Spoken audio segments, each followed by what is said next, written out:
Hello guys, nongeye kubasuhuza. Nge nitwa Claude nk'ibisanzwe. Iyi ni Twidagadure TV show. Tuje kwidagadura uyu munsi. Wowe ugeze hano bwa mbere nguhaye ikaze kandi ndagushimiye.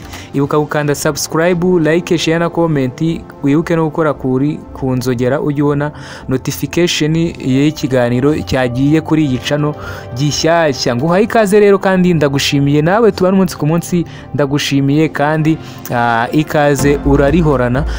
Wibuke gukora like, share na comment kugira ngo tubone uko ikiganiro kigenda neza. Nankwibutsa ko wowe warebye cya kiganiro nakoze mbabwira igihe ya filime ya Squid Game izasohokera, nizere ko waryohewe dore ko yamaze gusohoka. Wowe uyishaka wambwira uko tubigenza, cyangwa se wowe utarayibona season ya gatatu yamaze gusohokaho uduce tubiri nitwo tumaze gusobanurwa na Rocky Kimomo. Kuri uyu munsi muzaniye top 5 y'abakinnyi ba Kung Fu ibihe byose, cyangwa se abakinnyi batanu b'ibihe byose bakunzwe muri sinema, by'umwihariko abakinnye filime za Kung Fu. Kuri uyu munsi rero nibo mwuzaniye, wamaze gukanda subscribe, like, share na comment. Reka tubirebere hamwe, cyangwa se tuvuge kuri aba bastari bose.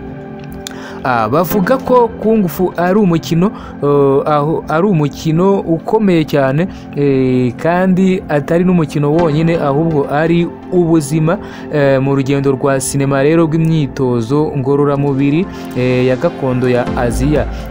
Dore ko iyi Kung Fu izwi cyane muri Aziya, niho hantu yaturutse, by'umwihariko mu Bushinwa. Hari ibihangange byigaruriye rero imitima y'abatari bake kuri iyi si yacu. Kuri uyu munsi rero, kuri uyu munsi tugiye kurebera hamwe top 5 y'abakinnyi ba Kung Fu bibihe byose. Ku mwanya wa mbere turasanga uwitwa Bruce Lee cyangwa se Bruce Lee, amazina nyakuri yitwa Lee Jan Fan yavutse rero mu mwaka w'1940 muri San Francisco, aho ni muri Amerika cyangwa se muri USA. Yapfuye rero mu mwaka w'1973. Birumvikana ko afite imyaka 32. Izina ryamwitiriwe rero ni umwami wa martial arts, cyangwa se umwami w'imirwanire. Filime ze zakunzwe rero, zakunzwe cyane, zanamenyekanye, ni yitwa Enter the Dragon, n'indi yitwa Fist of Fury, Way of the Dragon yahuriyemo na Chuck Norris, nk'uko nayibabwiye muri ya video y'ubushize twakoze ku mateka ya Chuck Norris. Impamvu rero ari uwa mbere uyu mugabo yafashije Kung Fu gukwira ku isi yose, yanatumye rero benshi bayikunda, kandi style ze zarigishaga, zikigisha ubutwari no kwigenga. Ku mwanya wa kabiri turasanga uwitwa Jackie Chan nawe yavutse mu mwaka w'1954, avukira muri Hong Kong.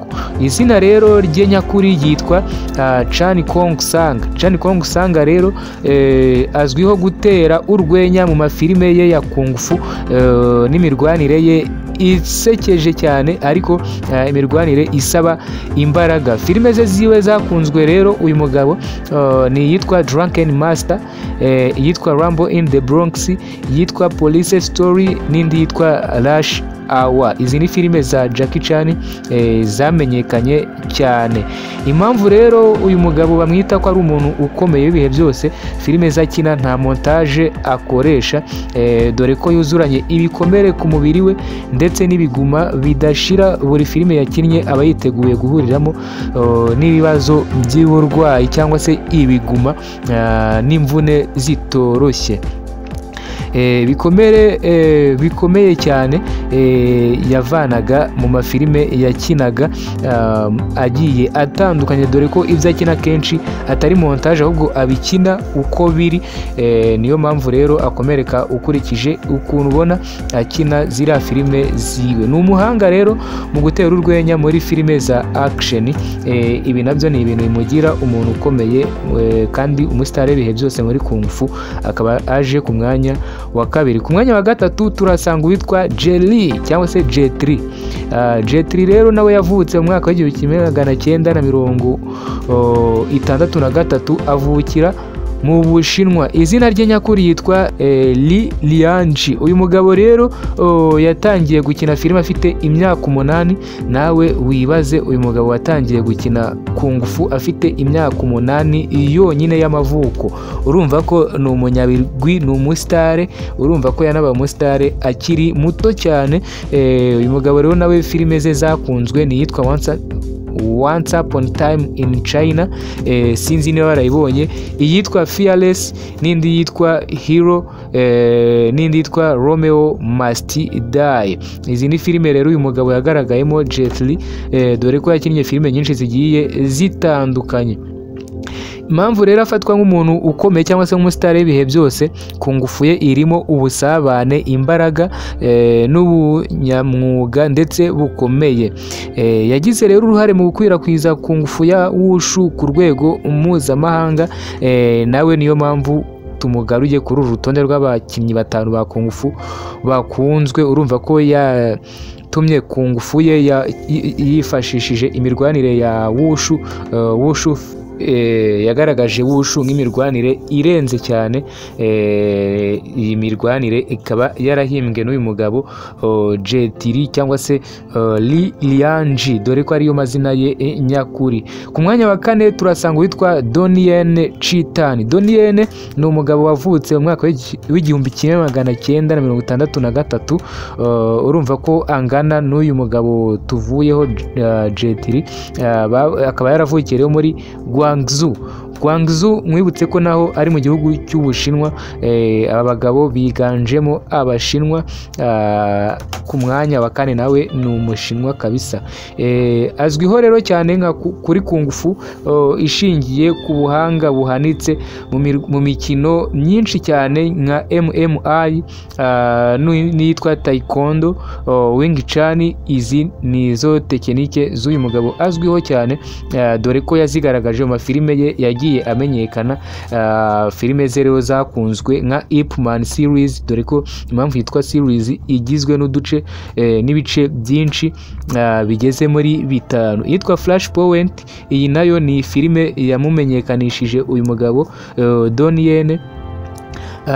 Akaba rero uyu mugabo yarakinnye indi filime yitwa Rogue One cyangwa se Star Wars. Uyise Star Wars cyangwa Rogue One, iyi nayo ni filime yamugize icyamamare. Impamvu uyu mugabo akomeye rero, yagize uruhare mu kongera ubwamamare bwa kung fu ya Wing Chun, binyuze mu ruhare rwa Ip Man, nk'uko nabibabwiye byagaragariye mu mafilime yiwe. Ku mwanya wa 5 turahasanga undi mugabo w'icyamamare ukomeye cyane, ariko we ndabona bihindutse atari Umushinwa, ahubwo we ni umunya Thailand cyangwa se umunya Thailand.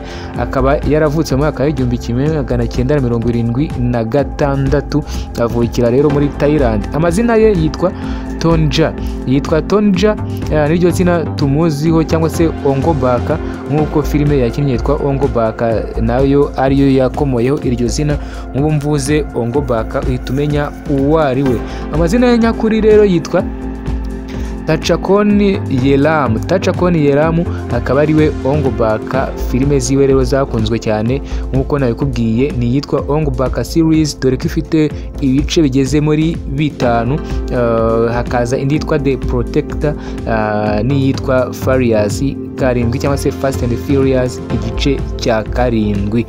Mwibutse ko iyi Fast and Furious ari ya filime yahuriwemo cyangwa se yahurijwemo abasitari bagiye batandukanye. Harimo Vin Diesel, hakazamo Paul Walker nyakwigendera, Imana ikomeze imuhe iruhuko ridashira, n'ibindi byamamare ba The Rock, n'abandi benshi batandukanye. Impamvu rero nawe akomeye, azwiho nka kung fu ye yitwa Muay Thai, dore ko ariyo kung fu yo muri Thailand, bo bayita Muay style. Iyi mirwanire rero irihariye mu kwereka abantu rero yari yihariye mu kwereka abantu imbaraga z'umubiri w'umuntu no guhangana nta bwoba afite, dore ko yiganjemo imirwanire ishingiye mu guterana amavi ndetse n'inkokora. Ndabibutsa muri Ongobaka gatatu niba ntibeshye, aho ari kurwana akizirikaho imifupa cyangwa se amagufa y'inzovu, dore ko iriya filime ye yari yiganje ku mateka y'inzovu zifatwa nk'umurage ukomeye mwa kiriya gihugu cya Thailand. Aba rero ni bamwe mu bantu bagize uruhare rukomeye mu guteza imbere kungufu ku isi, kandi si muri sinema gusa ahubwo no mu buzima bw'abantu benshi ku isi. Bajya bakora iyi mikino cyangwa se bajya bakina iyi mikino bigatuma binezeza, bikaba arimo siporo ndetse bigashimisha, bikanabinjiriza ndetse n'agatubutse, ndetse amakofi yabo kuri ubu akaba byimbye, dore ko mwarura rutonde nababwiye haruguru Jackie Chan ari umukire mu bakire b'abakinnyi ba filime ku isi, aruzamo urwo rutonde rw'abakinnyi batanu. Ashobora kubaza ku mwanya wa gatatu rero uyu mugabo Jackie Chan abikesheje izi filime. Ese wowe ukunda nde muri aba? Waba warakunze nde mu bihe byashize? Waba ukunda uwuhe mukinnyi muri bano mwuzaniye kuri uru rutonde kurusha abandi? Siga igitekerezo cyawe hasi cyangwa se muri komenti. Ntibuke gukora like, share na comment, ufungure inzogera kuri subscribe kugira ngo ujye ubona buri video yose nshyizeho, ubone notification. Ngiye bakubwiraga ibi cyangwa se bakugezaga aya makuru. Nitwa Claude, iyi ni Twidagadure TV show. Ndabakunda cyane, bye bye, hasta la vista.